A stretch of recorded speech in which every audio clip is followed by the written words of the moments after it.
petrol-starved world.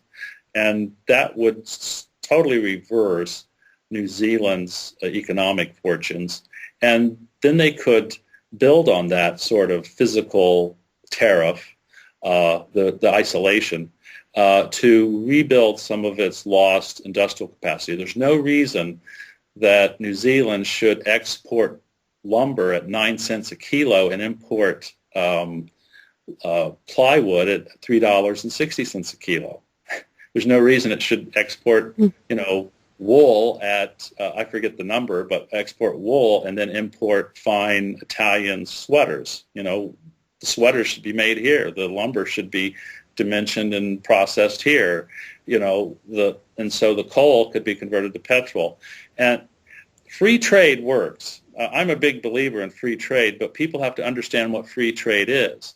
Free trade is what you do with your surplus. If you don't have a surplus, you can't engage in free trade. People who promote free trade at the same time they promote scarcity understand this. So they use the rubric of freedom, and while simultaneously taking away any surplus. And it's just a way to enslave people. So we have to understand that we have to first build up our infrastructure in our country, individual countries and regions and communities and homes, so that we all have surpluses. Then we can trade our surplus for greater benefit. That's the way it works. If you don't have a surplus, then you can't be free. Okay, William, thank you. Now, William, we're going to go to a break now. Okay. Folks, you're listening to Revolution Radio. This is Kat and Rose. Today we're speaking with William Mook, rocket scientist. Welcome back, folks, to Geo Up, Over and Down Under on Revolution Radio.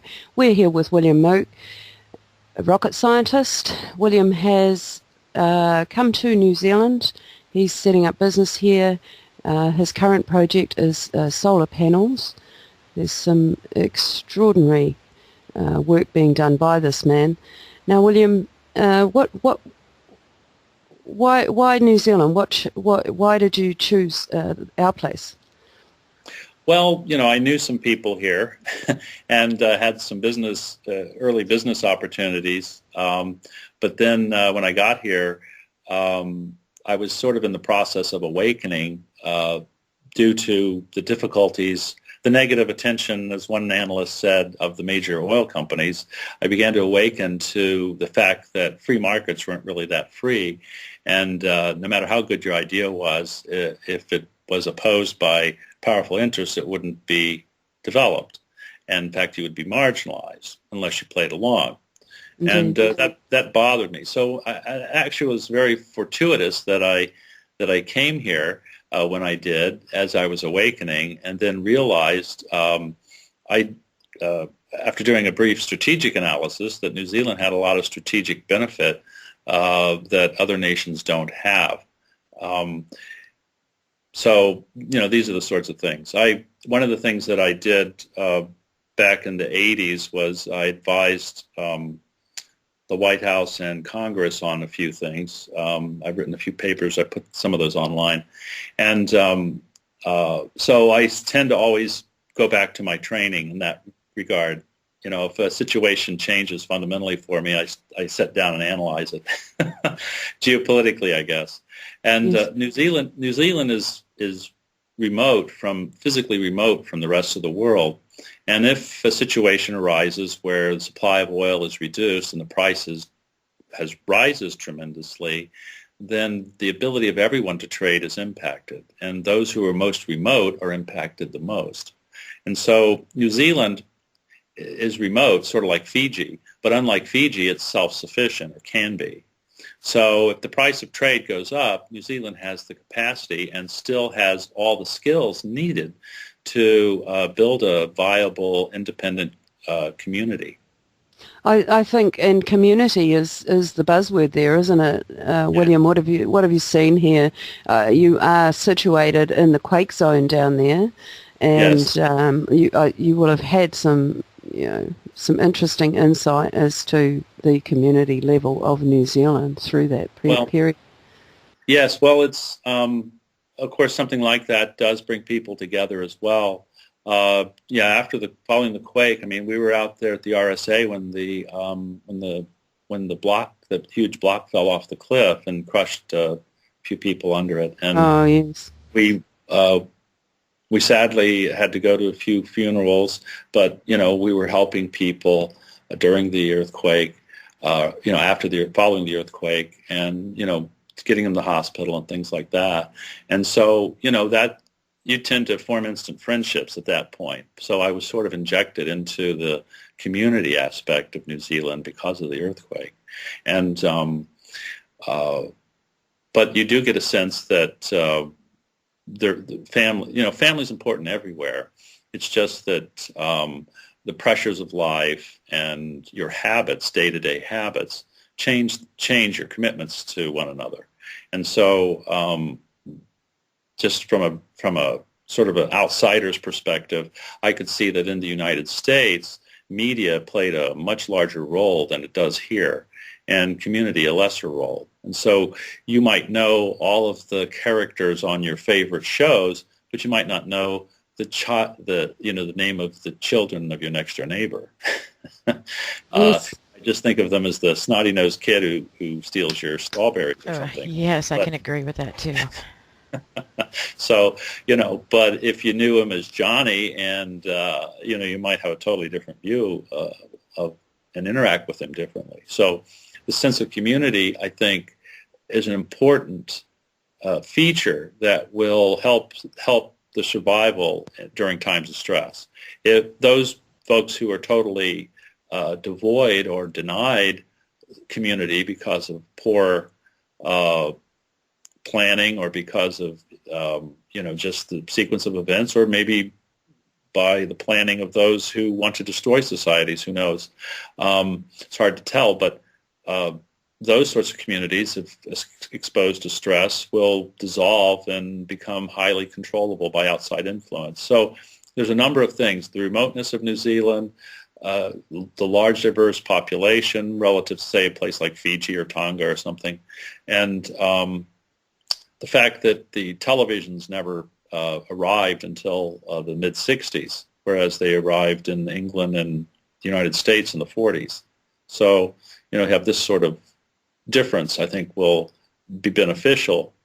And I think New Zealand may, if things get considerably worse, which they may not, but if they do, I think New Zealand will be in a position to lead the world toward by an example at least, toward a more stable existence. Well, yes, and with our current government leadership, I'm fingers crossed there, William. But certainly we aren't that far from our roots. I was around before television entered New Zealand. In fact, we were living in the islands in Samoa when I saw my first television, and we brought that home with us, American Samoa. And prior to that, it was. The families would be down at the lake sharing their days, picnics. People would be laughing and interacting, and then television came in and it was all over, Yeah. in a flash. We were in our homes, and people were now congregating around these television sets, and that became law. Everything that was fed to us via that was the way it was. Right. And unfortunately, the people that are in control of these services, and this is worldwide, we know that anyone that's unplugged from their television sets is well on the way to awakening. Right. Yeah, that would be. I think some librarians in the 1980s urged people to do that, and the only person that broadcast that plea, even though they did a good public relations campaign, was David Letterman in the United States. And they had him on as a joke, but he got some negative feedback from that, by the folks who own CBS. So I think TV is really an important part of a strategy. I think video games are an important part of a strategy, and monetary policy. You mentioned your political parties and things like that in New Zealand. My feeling is that there are fundamental difficulties with the way we organize our affairs that have been built in from the very beginning. The Zeitgeist Addendum talks about modern money mechanics and then does a nice piece on that to talk about the shortcomings of the way interest is used to enslave people. Yes. And but it's not widely known. There was a gentleman by the name of Ken Arrow. I've done a video on this. I'm not a very good video producer, but it's on Vimeo. It's called Vector Currency, and it's one of the few things I have online. But it describes Arrow's paradox, and the paradox comes about, and he won a Nobel Prize for this, by the way, in 1971. But the first Nobel Prize in economics, by the way.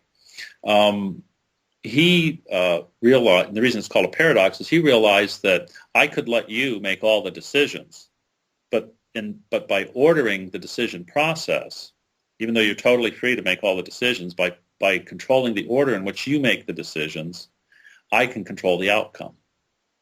And that works because all of our decision-making processes, whether it's buying and selling or voting, revolve around the ability to sort numbers into a list.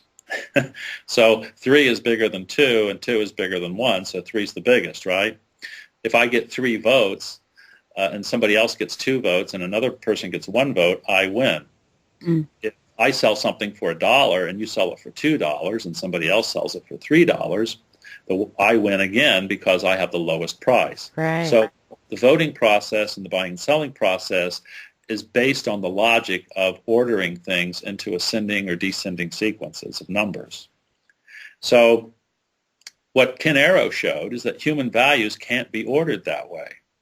You say you have 3 children. Which child do you like best? You can't do it, right? So right. This is normally taught in graduate school as some arcane theory that has no practical importance. And that's a lie. He wouldn't have won a Nobel Prize for that. It's a lie because we, in everyday life, we cannot it's very rarely that we can sort our values into ascending or descending sequences. So what are we doing when we're buying and selling? What are we doing when we vote? And the answer is we're engaging in organized fraud. We can see that more clearly in the markets, but it goes on. And the fraud doesn't go on, or it can, I guess, if they get away with it. It doesn't have to go on by miscounting of votes or hanging chads or anything like that. It doesn't have to go by a politician promising one thing and doing another, although all these things do happen. It goes on like this. If I like 3 things, A, B, C, apples, bananas, and cherries, right? And I like bananas better than apples, and I like cherries better than bananas, so I like cherries best, right? Wrong, because I like apples better than cherries. Now, that happens all the time with human values, and that's called a preference loop, according to Arrow. And when you have a preference loop, all you have to do is poll people, find out where their preference loops are, and then organize the voting so that you navigate that loop to the end point of the state diagram where you want it. It's a complicated thing to get it, but once you get it, it's pretty clear. I can navigate, a clever person can navigate anywhere onto that preference loop, knowing the preference loop, by controlling where I start, they control where I end. And so people who then decide when to vote and what to vote on are the ones that control the outcome. Of course, they also do all the polling to figure that out in advance. And when you listen to politicians talk, you can realize that they're controlling the spin so that the ordering of things is the correct ordering in your mind. And they're not really discussing the issue, right? So this system can't work. The systems that we have are designed, our financial systems and our political systems do not work the way they think we do. It's sort of like talking to somebody from the 14th century saying the divine right of kings doesn't exist. The king is a ruthless psychopath, right? You have to vote. You have to figure out another method, and they came up with voting. But voting doesn't work any better than the divine rights of kings. There's another thing, too, about hierarchical structures. We talked about corporations. We talked about governments and things like that. It's the structure of these things that enforce this sort of insanity. A few years ago, there was a guy named Lawrence Peter, his name was, Lawrence Peter, Larry Peter. He's a doctor. He's an economist as well. And he came up with the Peter principle. I don't know if you ever heard of this. This was back in the 80s. It was popular. And it said basically anybody who's really good at what they do gets promoted. And then if they're really good at that, they get promoted again. But that keeps going on until they reach their level of incompetence. Then they stop. They don't get promoted anymore. They never go back down. They just never get promoted anymore. So you'll find at the mid-level of every organization, everyone is incompetent. Oh, wow. And that's called the Peter principle, right? So you can see this, that, you can see this guy's really good at, machining, but he's not really good at management, right? So he's like a first-tier manager who's yelling at all these machinists, right? You really should send him back down, right, to the machine level again. He's going to be a lot happier. Or somebody who's good as a frontline manager but not good at, economic analysis, right? So his budgets are always screwed up, right? So you send him back down to the first tier again. So the Peter principle is an important thing. Now, there's a corollary to that. What if you get a group of people who are really competent? They're really competent. No matter where you put them, they're always going to succeed. They're going to be like Superman or, James T. Kirk or who else? Who's the guy, the spy? I don't know. Say some legendary character. You have people like that. You have people who are really, really good at what they do. No matter where you put them, they're going to rise to the very top. Now, all those people will collide at the top. So you have all these competent people, and they're all competent. So which one gets to go forward? And the answer is the psychopaths. Yeah. Oh, my. Killing off all the other competent people. Indeed. So just the very nature of hierarchies requires that psychopaths rule us. It's only recently that we've been ruled by psychopaths, or not. It's not just a new phenomena, or it's not just this person or that person. Everybody who has ever led us throughout all of history, regardless of what you think you know about them, were psychopaths. They had to be. It's been my experience that the Pentagon and Congress and the White House is filled with all these people. They're just ruthless sons of bitches that don't give a shit about. They give a shit about how they look. Yeah. But they don't give a shit about you or anybody else except their power and how it makes them feel to exercise that power. So, indeed. And that's possible, and I think the solution is very near for that. Now we're going to go to break. Folks, you're listening to Revolution Radio. We're speaking today with William Mook, rocket scientist. When we come back, we will be discussing the X-37B. And William has some interesting information for us on the rods from God. Be right back. All right, welcome back, folks, and we are back with our guest, William, and we're going to touch base on the X-37B. Yes. Indeed we are. Okay, William, the X-37B began its life in 1999 as a NASA project. It then transferred to the Pentagon's DARPA office in 2004. The Air Force took it over in 2006. Now, there was a mission launched on April 22nd, 2010. The flight's purpose and cost are classified. Now, William, on the contrail, we started hearing that the orbit of the X-37B, as it was going over certain areas, quakes were occurring, and we noted this a couple of times over Japan, sizable quakes. So one of our members watched its orbit for some time, and as it came over Christchurch, Christchurch quaked. And then later on in the evening, further up the island, we had a quake in the North Island as it came up over New Zealand. So we had an interesting chat about this at the David Icke event last week, William. I wondered if you could take this up for us. Sure. I've been sort of looking at alternative media for the last 9 months or so, and when I hear things like this, I sort of try to relate it back to some things I know in the aerospace community. And the X-37, as you said, is an unpiloted version of the space shuttle that's can be launched on a variety of platforms and can carry out missions up to 270 days on orbit, sort of like a Predator drone in space. When I heard about the earthquake activity, I was reminded of Project Thor, which was a 1950s program using a kinetic, it's called a kinetic bombardment system, where you have enough energy in an orbiting vehicle that if it hits you, it's just as bad as an explosion. And since you don't have to carry bombs and things like that around with you,